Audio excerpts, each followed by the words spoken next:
Interesting. Gorrick, recording on behalf of Friend Detective Agency, on site at the Brotherhood's Jade excavation. After the recent demon run-in, our efforts to curtail Canthus' energy crisis are postponed. Me and my team of experts.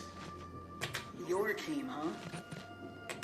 Our team is strategizing a plan to remove said demon from its power source, a ley line housed within the mine. You're recording? Can I get some airtime? Engineering Grandmaster Yao here, reporting from the trenches of an illicit jade mining mega operation. Yao? These are case notes, not a hollow news broadcast. I'll continue logging updates as they occur. Gorrick, out. Just trying to lighten the mood.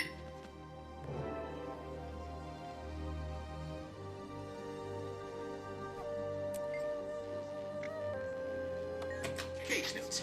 Entry 2. Today I ran further analysis on the unknown element present in the commander's haze samples. Though still indeterminate, I suspect it's a byproduct of the demon, likely agitated by its confined ley line proximity. For now, I've set up a makeshift lab for experimentation here at the mine. It's humble, but rather quaint, if I do say. It will serve my needs for the time being. I just need to keep out a few nosy Kappa trespassers. As usual, I'll continue logging my research as it proves pertinent. Gorrick, out.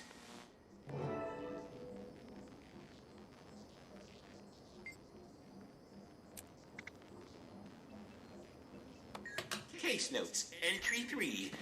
An unexpected visitor dropped by. Shol Mu. I thought maybe he'd come to shut down my lab. He was over here? Yeah, he does hate things built without his approval. But he seemed to take an interest in my work, particularly the previously mentioned haze samples. Of course, I was thrilled to recount my current hypotheses, but he seemed more concerned about potential health effects. He's been really torn up about his crew. I'll continue updates once confidentiality can be maintained. Sorry, just curious about the research is all.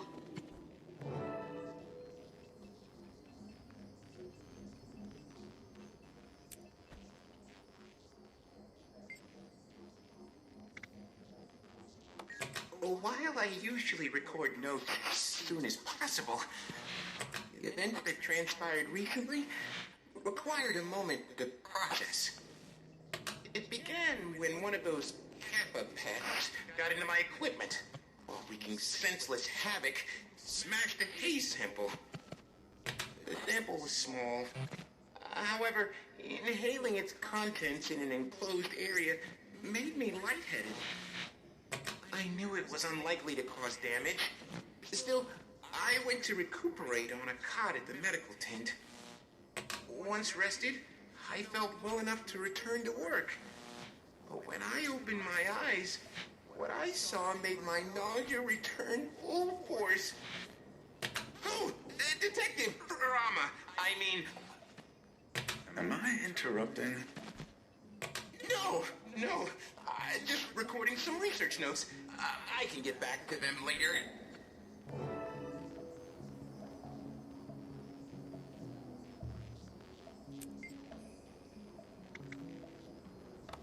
Case notes. Entry 5. Rana visited to check in after my Kappa incident, which I suppose still needs explanation. Picking up where I left off, when I opened my eyes, I saw something I don't think I'll ever be able to forget. Lish was sitting across from me.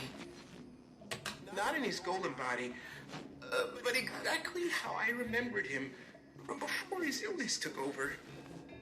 He stared at me in a menacing way he never had before.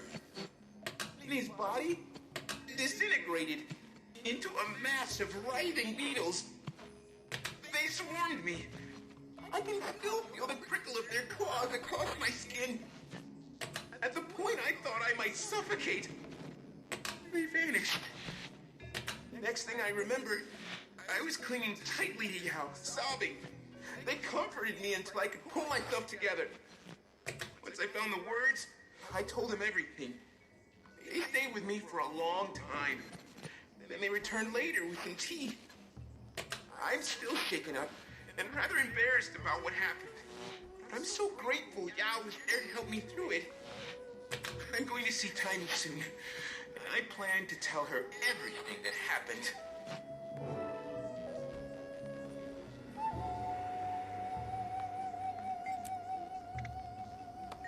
Case note, entry 6. I paid Tiny a much-needed visit and told her everything. She has a way of making me feel better. We also spoke about the implications.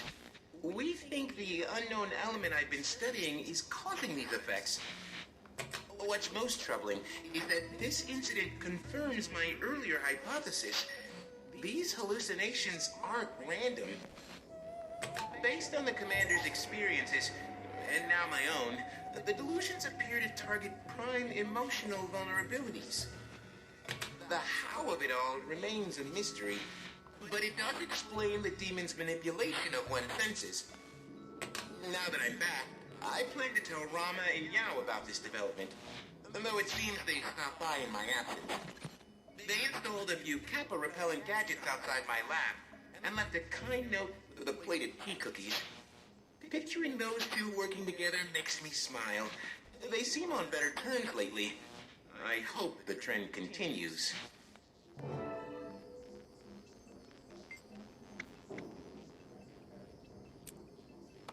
Case notes. Entry 7. Today was unusual. Rama visited. That wasn't unusual, though his demeanor was rather tender. However, Yao and Chomu also visited. Yao did most of the talking. Odd, as Chomu's keen on speaking for himself.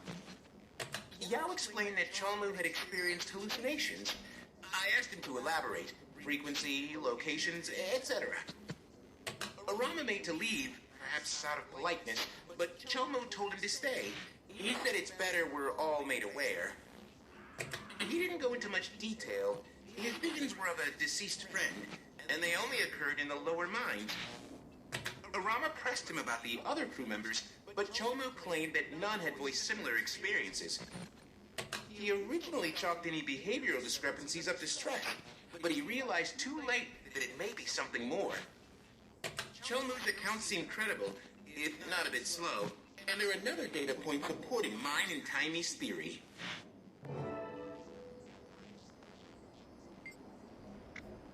Something unbelievable just happened. Chomu visited again. Once certain we were alone, he began frantically rambling. He admitted that he'd left out details about his hallucinations because Yao was present. Early on, Chomu had worked on the forefront of the excavation. Alone one night, he heard someone run up behind him.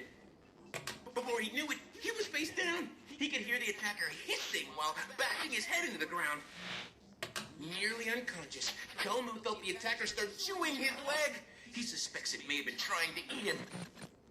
With the strength he had left, he cast off the attacker. He sat up to see one of his captains, blood staining her mouth.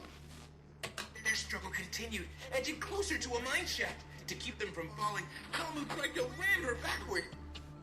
But in that moment, she lunged. Instead of hitting him, she flew over his back, free falling to the bottom of the mine. He was so shocked, he couldn't process it. His crew assumed the captain quit, as she'd recently been acting agitated. That's when his delusions began. He made me swear not to tell Yao, who'd known the captain. But I had to tell someone.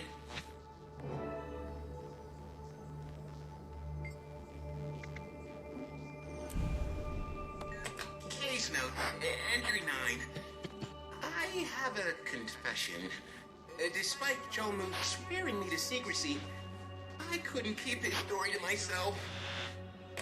I paid Tiny another visit and spilled everything. She was shocked, to say the least, but she was glad I confided in her. She echoed Chomu's request not to tell Yao. There's no use upsetting them. I couldn't bring myself to do so anyway. Still, I feel better getting it off my chest. And as Tiny pointed out, if I was stressed, Imagine how Chomo feel. Between the guilt and the cruelty inherent in these delusions, it puts his behavior into perspective. While I was there, Tiny showed me something exciting. A prototype for a device that she, June, and Yao are working on. It's designed to control the stress responses the demon seems to feast on, then channel that power back at it. It's based on my research findings, paired with Yao and June's Jade tech knowledge, and Tiny's everything knowledge. We just might have a solution to our demon problem. Case notes entry 10. This is it! We've done it! Thank the alchemy! Tiny asked me to stop by as soon as possible. When I arrived, she, Yao, and June were putting the final touches on their newest invention. It boasts several features, not to mention a sleek design. I can't wait till the commander sees, though I need to keep reminding myself to treat it with sensitivity. The commander's role in our plan will likely be the toughest and most psychologically draining. I'm on pins and needles for the invention's debut. Demon, here we come. Gorrick out.